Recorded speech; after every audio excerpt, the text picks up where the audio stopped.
Hey, and welcome back to Mike Reed's Katawa Shoujo. I'm eating an ice pop. I'm sorry, it'll be gone in like the first 3 minutes. You haven't been forgetting to take your medicine, have you? I'm catching a little murmur. You should take it easy for a few days. The nurse's words hurt me far more than the exhaustion from the morning run ever could. Take it easy for a few days? I knew I should have kept quiet. I keep my eyes on the floor, feeling like a complete idiot. Of course, I hadn't been remembering to take my medicine. I've been rushing out of my room to get to the track before Emmy. After the track meet a few days ago, I felt inspired. So I've been running warm-up laps in the morning before Emmy shows up. But then today, while she and I were running, I felt a little pain in my chest. It was only slight, and it was only for a second, so I mentioned it to the nurse. Honestly, it wasn't that bad. I mean, I kept running and finished just fine, so really it couldn't have been that bad. Why do I feel like I'm making excuses to the nurse? Moreover, why do I feel like I need to justify continuing to run despite the pain? Really, it comes down to my being unwilling to concern Emmy, who seemed concerned anyway. I'm not sure how she was able to tell there was anything wrong, but she claims I stumbled a little. She's the one who insisted I tell the nurse, so now I feel bad for worrying her at all. The nurse is shaking his head ruefully while Emmy paces outside the room. Hisao, I know it's difficult for you to get into a new routine, but if you don't want to find yourself in a lot of trouble, you're going to have to try harder. You can't afford to forget your pills, and you can't push yourself too hard. Oh, excuse me. But if I don't push myself, how will I improve? I don't know where that came from. The nurse seems to have an idea. Now, where have I heard that before? He laughs and pats me on the shoulder. She's running off on you, I guess. His expression changes again, and he's back to in serious mode. Look, I'm not saying you shouldn't push yourself. That doesn't mean you shouldn't be taking your medicine, and it doesn't mean you shouldn't stop if your chest starts to bother you. I'd prefer not to have any fatalities while I'm on staff here. A bit of a lofty goal to be sure, but I'm always up for a challenge. I hate to admit it, but I think he's right. I've got to remember to take my medication. You're right, I'm sorry to worry you. Who's worried? You're a smart kid, right? I know you can't be responsible, Hisao. A situation like yours, you've got to learn to be responsible fast. Yeah, I know. His expression suddenly changes, or becomes devious. I suppose you started to enjoy your runs with Emmy then? Eh?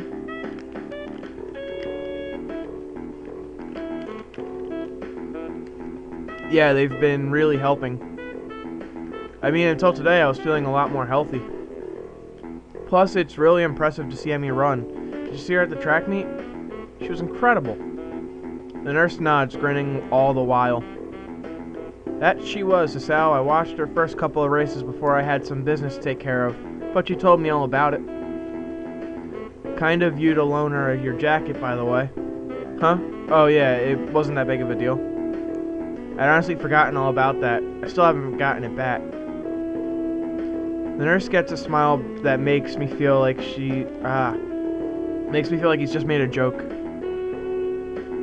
Not to you, but Emmy certainly appreciated it.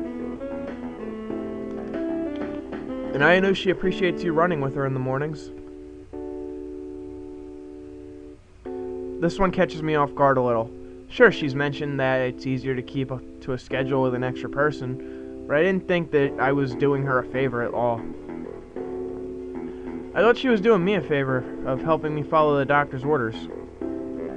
She tries harder when you're around. If there's someone else running with her, she's going to push herself more. And she tries even harder when you're all around because, well, it's you. What the hell does that mean? Oh ho!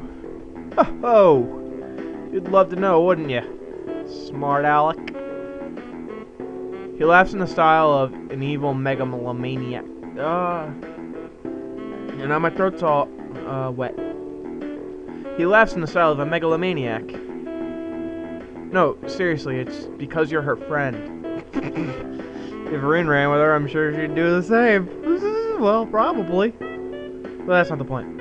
I like to imagine that's how he said it, trying not to laugh because he knows that we're gonna end up fucking. Not him and me. I wouldn't say no. Look at that purple hair.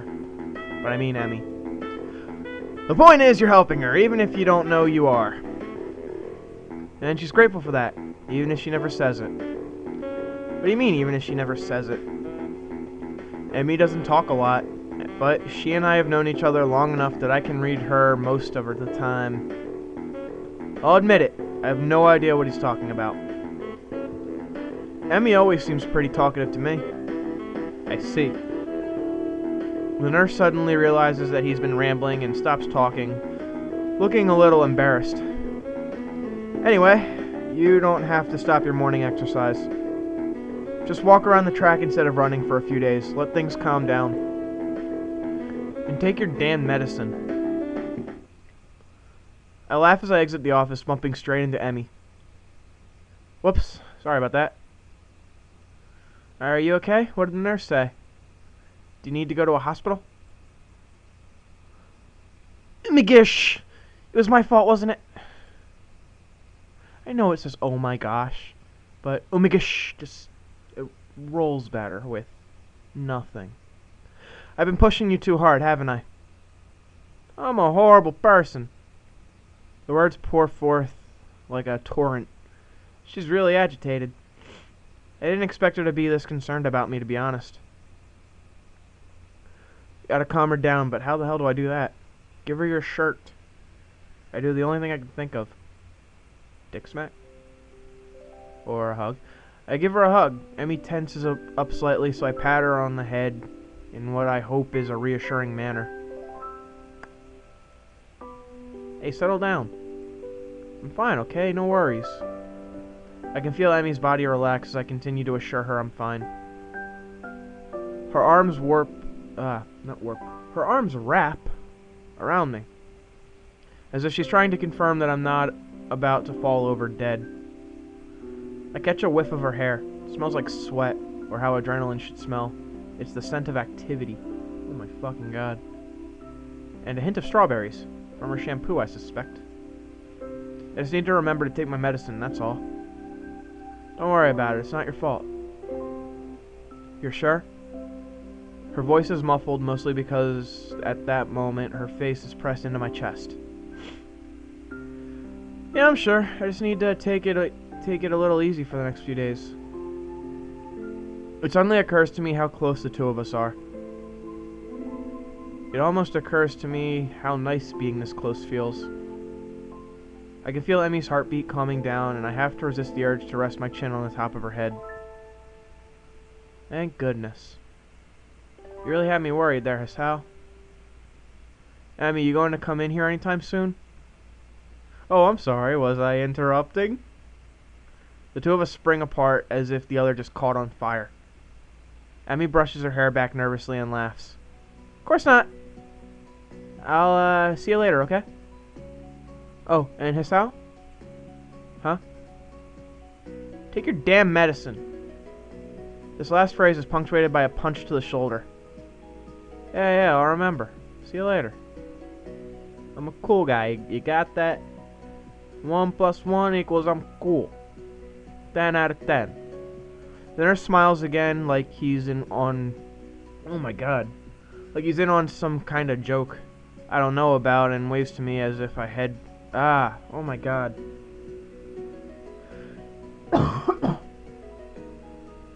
The nurse smiles again like he's in on some joke and I don't know. Oh my god.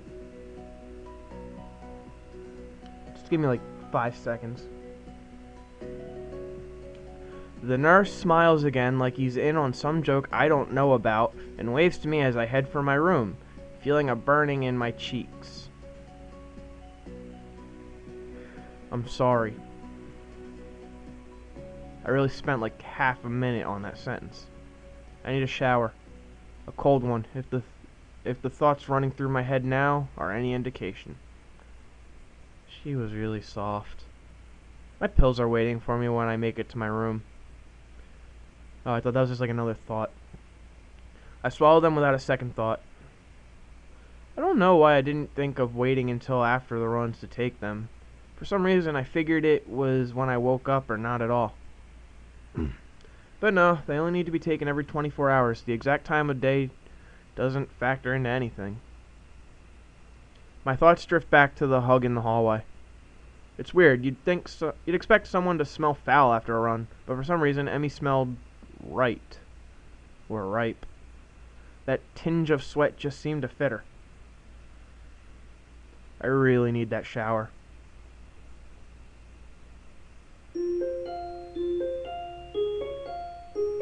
Am I actually making progress?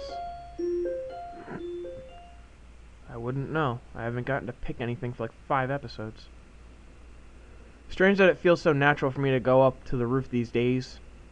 I never would have done such a thing at my old school. In those days, I liked to eat alone. No, that's not quite true. Though I like to sit alone, I also like to watch people. I also figured that it was the sort of person I was, but it appears I was wrong. And again, I also thought I was the sort of person who had a normal heart. So there you have it. I don't know myself that well. Now I'm on the roof so that I can have lunch with a couple of people. And they are both girls, which is even stranger, because I'm gay. Oddly enough, I feel closer to Emmy and Reen than I've felt to anyone at my old school. Somehow I get the feeling they'd at least visit me if I'd wound up in the hospital. I focus on the view from the roof, banishing such thoughts from my head.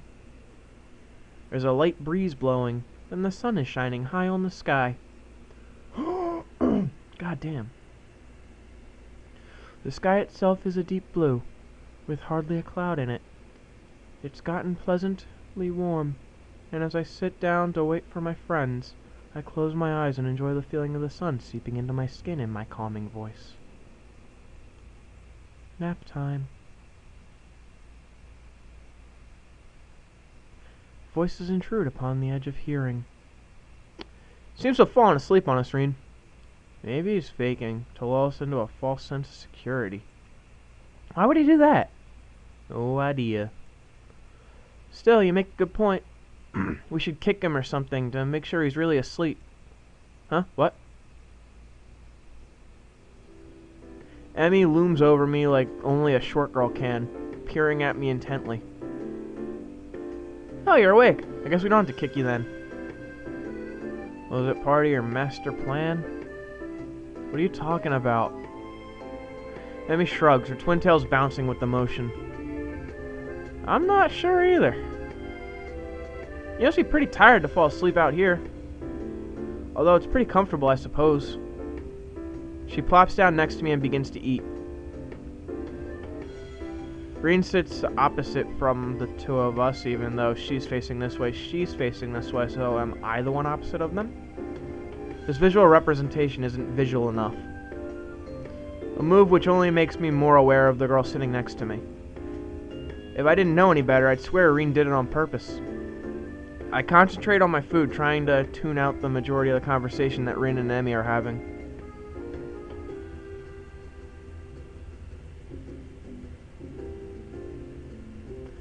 I'm gonna be right back. Sorry. Despite my best efforts, however, I still find myself glancing over at Emmy whenever she speaks. Once again, I got them Mormon electrician kind of people. It's like, once a week. And now it's only on Tuesdays instead of the usual Sunday. I notice how she purses her lips when she's thinking about something, squinting slightly as if that would improve her thinking ability. Reen says something that makes Emmy laugh, and I notice, perhaps for the first time, how she laughs with her whole body, rocking back and forth, head thrown back almost like she's about to fall over. I probably look like a creep. It's about this time that I realize Emmy's looking at me. Her voice raised slightly, so she's probably just asked me a question. Huh? Sorry, I kinda zoned out for a moment there. Emmy rolls her eyes while a slight quirk of the eyebrow is the only sign that Reen's even paying attention. I said, did you get a career survey in your class too? You know, one of those, what do you want to do after high school things? I don't think so. Maybe we'll get one tomorrow. What are you going to put down? It's a really good question. I guess I always figured I'd go to college after high school, but I have no idea what I'd do once I got there. And with the heart attack and all, I'd really been concentrating on each day as if it came rather than making long-term plans. I suppose I can safely start planning ahead again. I've always liked having at least a vague plan for my future, so it'll be nice to come up with one again. Of course, that doesn't change the fact that right now I've got absolutely no clue. I always kind of assumed I'd figure it out in college. That or just become a salaryman that's pretty popular. But do I really want to? That's a tough question. I guess I don't really know what I want. Or I guess I don't really want to do anything. You don't sound very excited about that one, do you? She laughs as she says this, and I'm caught up in her laugh again. It's so girlish. High and giggly like a, well, pardon the cliche, like a babbling brook. Or like a senior high school girl, maybe. Who knows? It bubbles out of her, starting in her belly and works its way up to her throat. I can't help but laugh myself. It's infectious. Yeah, I guess I'm pretty unhappy with the salaryman idea. But to be honest, I haven't got much thought to the future recently. I suppose that these days I've been more concerned with living one day at a time. Emmy considers this for a moment and grins. It's a pretty good idea, Hisao. I just wrote down pirate. I'm momentarily stunned, and I start to laugh. I stop myself and manage to gasp out a question. You're not actually serious, are you? I know I am. Emmy looks mock offended. Well, I've got the legs for it already, so I just kind of figured. Even Reen seems amused by this. Just you wait. I'll be the terror of the high seas. I'll show you all. I've been working on my pirate voice. She suddenly springs up and begins swaggering up and down the rooftop, shouting orders. Part of me wants to go back to the pirate days. The other part of me is just going to read this. The Army Hardies, give them a broadside with the long guns. This could be the new thing right now. I'm just going to say the pirate things as if a normal person's saying it. We'll wear their guts for garters. Do you even know what that means? Reen unexpected interruption stops Emmy in her tracks. Not really. But it's all in the delivery. The ringing of the bell prevents her from demonstrating her point further. Emmy dashes off immediately, leaving Reen and myself alone on the roof. Reen stares at me intently for a few moments. Is there something wrong? Reen considers this question closely for a moment. After a lengthy pause, she shakes her head. Nope. Oh, why the staring then? Reen shakes her head again. Nope, I don't get it. Get what? The staring thing. You two seem to, but I don't. Great, she saw me staring. Now she probably thinks I'm a pervert or something. Actually, probably not. This is Reen we're talking about after all. Still, I feel the need to defend myself. I wasn't staring, I was just tired. Reen actually snorts at this, but she doesn't say anything. No, really! I was just distracted, is all. Uh-huh. Eager to end this conversation, I head back down to class. Oh, good. I'm calling this an episode. Thanks for watching.